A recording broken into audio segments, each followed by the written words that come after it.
Hello, fellow Rebel Capitals. Hope you're well. So, as I'm sure you've heard, the court comes out and says that Trump cannot continue with his tariffs, and the market explodes higher. The bond yields go all over the place. This volatility that was in Bitcoin crashes. And then another court comes out and says, well, actually, Trump can do the tariffs. And now there's all this uncertainty, which is kind of the word of 2025.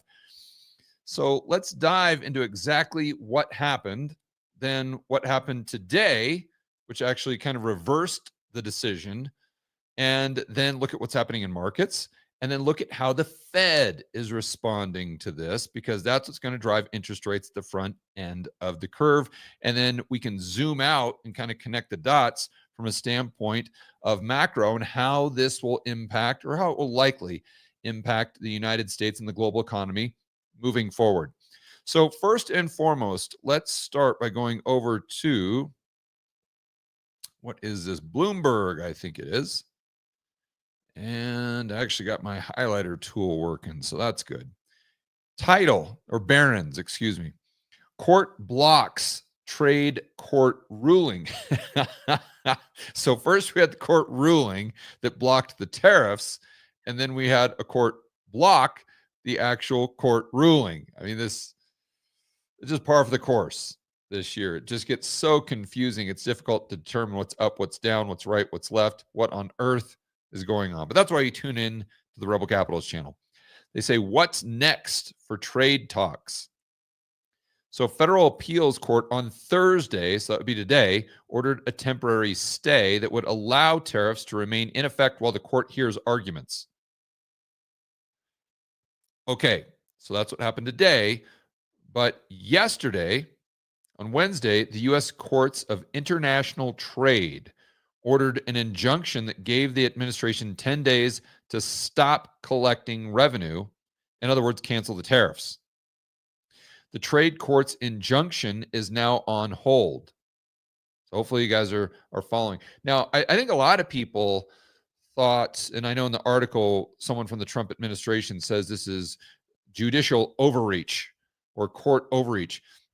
I don't really know if I agree with that. It seems like the courts are kind of coming after Trump because of the tariffs. But if you look at the way that he implements, now this is not to say the Trump tariffs are good or bad on net balance. We'll save that for a completely separate video. But it is to say that even if you like the Trump tariffs or you don't like the Trump tariffs, whatever it is, he still has to abide by the law at the end of the day. I don't think anyone, even if you're the strongest proponent to the MAGA movement, I don't even think that person would be like, well, I want Trump to do whatever he needs to do, even if it's breaking the law, because we just got to get stuff done. Like, I don't even think they'd go that far. So my point here is, this is a lawsuit that wasn't just generated out of thin air. It was by some of the small and mid-sized businesses that are being impacted by the tariffs. So more on that in just a moment. But getting back to this.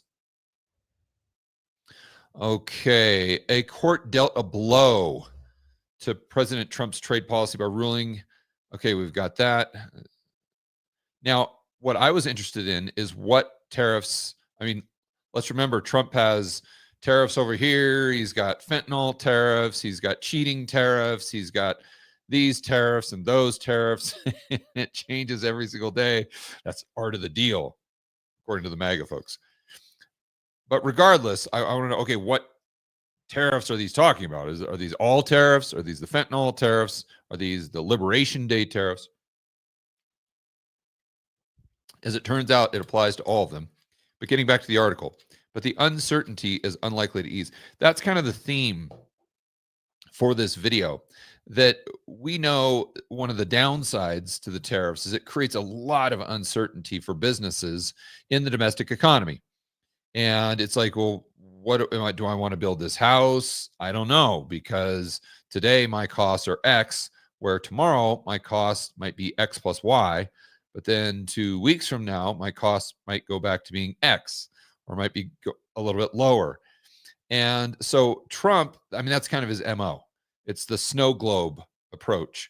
And that might be great for negotiating, not so much for doing business in the real economy. even if you're an advocate of the tariffs, I think even that person, they're being honest with themselves. They say, yeah, the uncertainty's there, and that is the businesses are going to have to deal with that. That's just kind of the short term pain that we have to go through to get these long term benefits. I think that would be the argument. So if we can say definitively uncertainty is kind of a problem for businesses right now, or it has been, this just adds even more uncertainty because now you don't know which way it's going to go based on how Trump feels that day. And if he talked to Xi Jinping or he talked to whoever, Putin or Ursula over at the European Union or Lagarde at the ECB, whoever he talks to, he has kind of a different opinion. And so yesterday it might be 140% tariff on China. And then the very next day, it might be, well, we discussed and we had lunch in Switzerland and we're going to go ahead and do a 90-day pause. And then the very next day, we could be back to, well, we're only going to do a 45-day pause. So you got all this stuff going back and forth and back and forth. So now on top of this, you have the Trump, let's say, volatility or lack of predictability at the very least. And now we add another layer of lack of predictability. And that's with the court system. Because even if Trump says this, the next day he says that, even if it's contradicting, okay, fine. But now we've got the courts contradicting themselves. We've got one court saying this, the other court saying that. I mean, I quite frankly feel very sorry for small and mid-sized businesses in the United States right now that are import-export companies. I mean, how on earth do you navigate this? And every single day, it's like it becomes more and more and more complex. And like my good friend Lynette Zhang says, a confused mind always says no. And what that means is that if you're a business, you just got to freeze and pretty much do nothing and then be like, okay, hopefully this settles down a bit over the next month and then I can go ahead and take action. But until that time, I'm just going to short my balance sheet. I'm just going to make sure that my expenses are as low as possible. I'm not going to do any R&D. I'm not going to hire anyone. I'm not going to take any risk. I'm just going to stay in my lane, keep doing what I'm doing, and then just wait to see how this all plays out. I think that would be the prudent, rational approach for a small, mid-sized business owner in the United States, assuming they have to deal with this export-import stuff. So here's okay, here we go. But uncertainty unlikely to ease. Any market relief attributed directly to yesterday's ruling likely to be short-lived once investors and companies understand the full scope of alternative and more legally secure authorities available to present, said Owen Tedford, Beacon Policy Advisors. Yeah, it's just, I mean, it sucks if you're that business owner because you're like, okay, I know I have to deal with Trump. I know I have to deal with the tariffs. Let me see if I can use some game theory here. But now all of a sudden, out of nowhere, you've got to add even more complexity to it with what the courts are doing going back and forth. White House Press Secretary Carolyn Leavitt called the ruling another example of judicial overreach. I don't know. I don't know. I mean, look, Trump is doing all these executive orders, and this is not to say that the Trump tariffs are bad or good or anything. But you have to compartmentalize that. Those are two completely separate questions. Number one, are they legal? Number two, are they good or bad? So right now we're just focusing on were they implemented in a legal way? I don't know. I don't know. But I do know that these suits were brought forth by actual business owners right here. Second federal court granted an injunction to two toy makers that had filed a suit against the administration because of the tariffs. U.S. District Judge Rudolph Contreras ordered the administration not to collect tariffs while the case works its way through the system. For now, the court ruling holds. For now, if the court ruling holds. So again, what we had today is just kind of saying, all right, well, Trump can go ahead and continue to collect the tariffs just while we're working this stuff through. But we don't necessarily know what the final court ruling will be. So for now, going back to the Barron's article, if the court ruling holds, the new tariffs Trump's imposed against China this term would collapse. So would the 10% baseline tariff the administration has looked to as a floor for trade negotiations. The reciprocal tariffs, key source of revenue. So regardless of the revenue, I mean, he was obviously using this as a negotiating tactic. And now, whether you like it or you don't, he's going to have a lot less negotiating leverage because like if I'm Xi Jinping or if I'm someone negotiating with the Trump administration, right now I'm looking at this and I'm, next time I go to negotiate, if they're not going to accept my terms, I'm like, okay, guys, but let's be clear. Let's be honest. You can sit here and talk tough all you want, but we don't even know if your courts are going to allow you to do what you're saying. So it definitely gives our opponents, if you will, an upper hand for sure. It also doesn't do much to answer questions small business grappling with. Okay, we talked about that earlier. They're using the example of the toy maker suit. Said before the ruling on the case came through, that was delighted with the court Wednesday night decision, but added we continue to face uncertainties that make it very difficult to run our business. And just add to those uncertainties. Yesterday, you're happy, you're delighted with the court's decision. And then today, well, rug pull, guess not. Back to not having a clue what's going to happen over the next 5 minutes. Will tariffs continue to be collected at what rates? It's a mess. And guessing wrong could cost big bucks. I doubt anyone will roll back prices based on decisions today, sadly. Yeah, it's not just rolling back prices, like we said earlier. It's just doing anything. Like if I was a business owner in the United States where this was impacting my business, I mean, what would you do? I wouldn't do anything. I would freeze. I'd just be like, okay, no spending money. Let's tighten the belt. Let's just go as lean as possible and just see. Let's not take any additional risk. No R&D. Let's just wait, keep doing what we're doing, and see how this plays out. So the next question we have to ask is how are markets responding? I know last night they were way up, and then as we went through the day, the S&P 500 just kind of went down, down, down. Well, let's look at an actual chart. S&P right here. We finished the day slightly positive. So yeah, we get this big move up. That would have been, that was the 26th. So today's the 29th. Yeah, so we started the day way up, and then we kind of, like I said, gradually went down. And then you get news that this is probably when we had the news come out that they blocked the court's decision from yesterday. And then the market kind of just shrugged it off and came right back to where it was. And that's basically where we ended the day. Lots of noise here. I don't know how the heck you would play this market right now to the upside or the downside. I don't even know I don't know how you determine the probabilities just because there's so many things that are just up in the air other than just looking at the technicals. But let's go to some of the other major markets here, such as bonds. You guys know I pay attention to that quite a bit. Look at a 10-year treasury. Everyone's talking about how the 10-year treasury is just going up, up, up, higher and higher and higher, especially on Twitter. And what's weird is it's almost like they're not looking at a chart.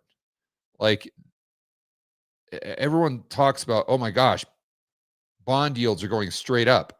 They're just going up every day. No matter what happens, bond yields just go higher and higher and higher and higher. It's like, not really. Have you looked at a chart? They're not going straight up. This proves my point. Right now, bond yields are lower than they were a year ago on the 10-year. So, and you say, well, George, this is just more recently. Okay. I mean, recently they're up over the last month, 20 basis points, but over the last 5 days, they're down quite substantially, by the way. over the last 5 days. They're down 10 basis points. So I don't know how you can look at this chart and say that the 10-year treasury is just going straight up every single day, regardless of what type of news comes out. That's just not true. So anyway, this is how they reacted today, just down about 5 basis points or so. And what's driving the market right now? I think it's just growth and inflation expectations. Sometimes you get noise where it could be deficits that can impact it over the short run, over a few days, or you get these knee-jerk reactions and whatnot. But then it kind of just, you have that self equilibrating process where the yields go up and they kind of come right back down. The yields go down too far, they come right back up because the bank's in there buying and selling. We talk about that on pretty much every one of my videos. So I just think that if the tariffs are off, okay, well, we can see some upside to yields because that means growth is probably, the expectations are increasing slightly, right? And then if we see it plummet, well, it probably means that this is because the tariffs are back on, or people think they are. And now all of a sudden it means growth is, expectations are declining. That's kind of how I read this.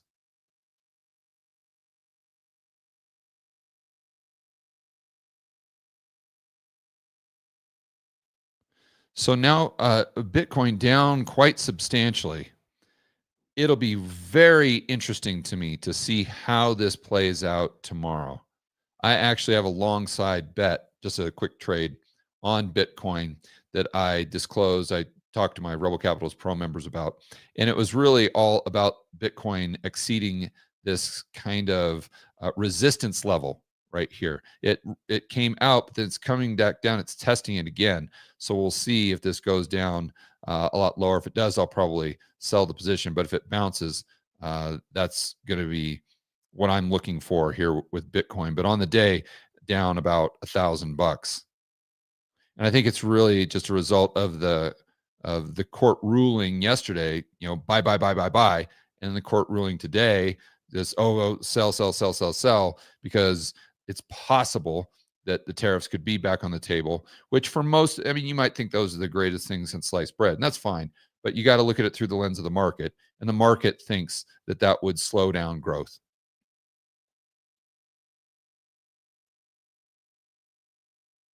A gold up kind of in a range.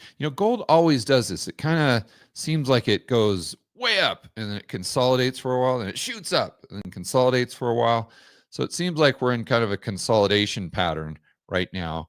And whatever the next big round of uncertainty is, might move gold to the upside. We'll have to wait and see. But every single guy that I know that's into technical analysis, like Patrick Sresna as an example, especially if it breaks higher here, just like that Bitcoin chart we saw, that would be extremely bullish for gold.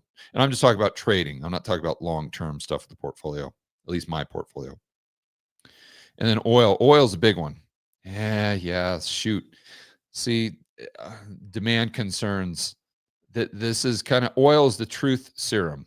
Regardless of what's happening with Trump and the media and the tariffs and everyone speculating on FinTwit and are we going to have inflation or deflation or recession, oil seems to be just telling you that we might not be headed for a recession, but we're probably not headed for an extreme round of GDP growth.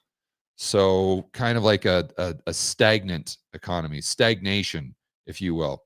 This is telling you that, even if you don't get that recession, that to have economic growth accelerating in the future is probably a low probability.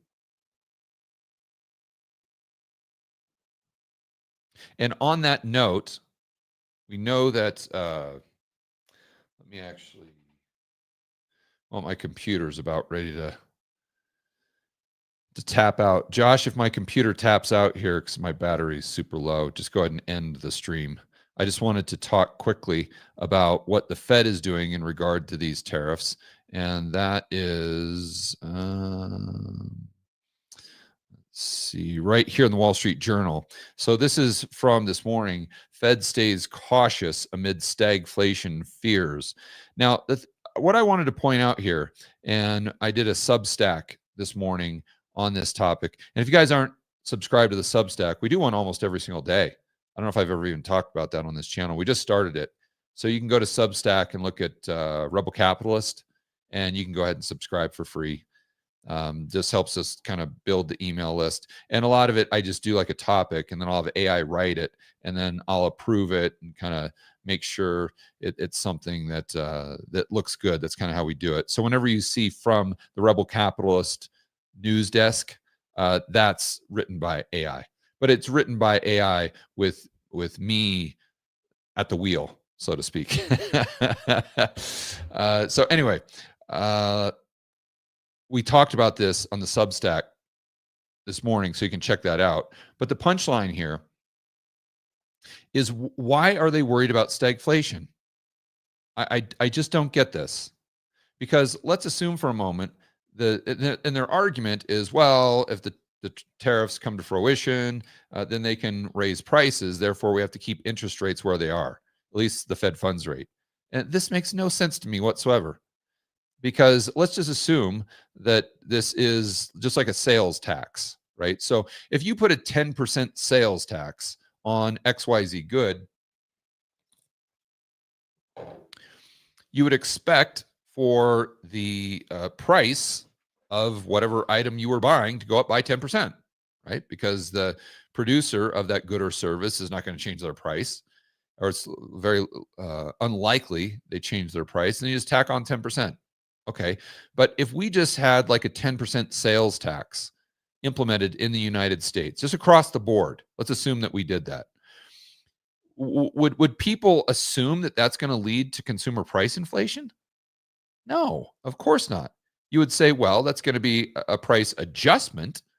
Prices will go higher, but once you make that price adjustment, then they're not going to continue to go up and up and up and up and up just as a result of that sales tax. This doesn't make any sense. And by the way, let's just assume for a moment that the Fed was looking at this sales tax, which is basically what these tariffs are, looking at a sales tax and saying, oh, we're not going to hike or we're not going to drop rates, although the economy is slowing and the data is getting weaker and weaker and weaker. I think the initial claims are up to 240,000 today, by the way. But the Fed's like, oh, we're not going to go ahead and drop rates because we know the government's going to implement this sales tax of 10%, and that's going to increase the price of goods and services across the board by 10%. And therefore, we're not going to drop rates, although the economy is slowing. That doesn't make any sense.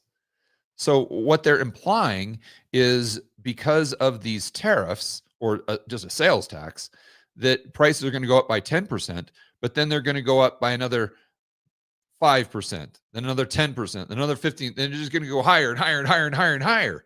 Now, that may be due to supply shocks or due to, increase of money supply, but it's not going to happen just because you put a tax on it, right? And if anything, like, let's just assume for a moment, I said, okay, let's put 100% tax, sales tax, forget the tariffs, just a sales tax, domestic sales tax on everything. What would you say would happen to economic activity? You'd say, well, George, it's going to slow down because people can't afford the higher prices. Exactly. Exactly. So prices go up, but then they kind of come back down because people's incomes don't go up to the same degree, and therefore you decrease aggregate demand. So in that environment, do you think the Fed would pause? Do you think the Fed would be hawkish? Of course not. They'd be cutting rates to compensate for the lack of aggregate demand. So I don't know why it's any different right here. It's very bizarre to me. And I think it actually supports the idea, the notion that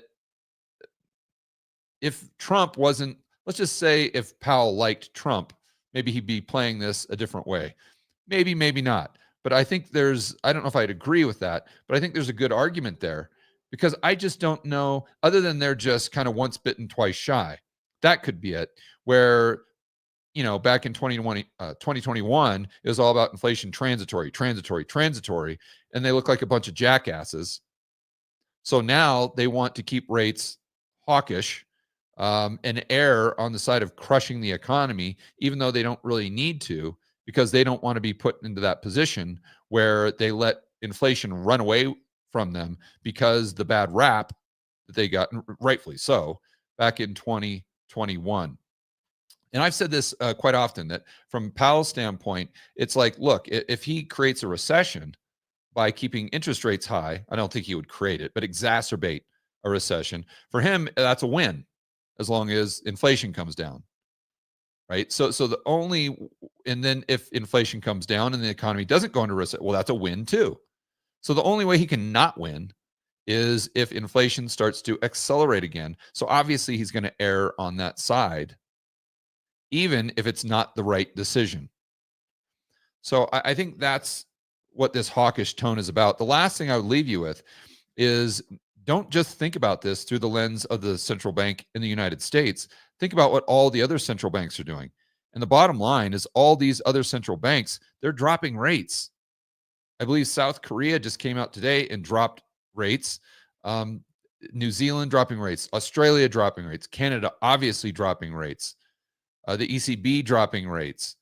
I mean, this is, I don't know how long the United States can be an outlier. Now, maybe they can, but if you look at history going back 30, 40, 50 years, the global economy is so interconnected that it's very, very rare to have, half the developed world central banks cutting and then the other half pausing or going the opposite direction. Usually they're all working pretty much in unison. So the question becomes, if this continues, is the Fed going to join the other central banks in cutting more rapidly, or are the other central banks going to join the Fed in being more hawkish? And my base case would be the Fed is going to join the party of people, central banks, who are actually cutting rates a lot quicker than the market predicts. We'll have to see how it plays out. All right, guys, enjoy the rest of your afternoon. As always, make sure you're standing up for freedom, liberty, free market capitalism, and we'll see you in the next video.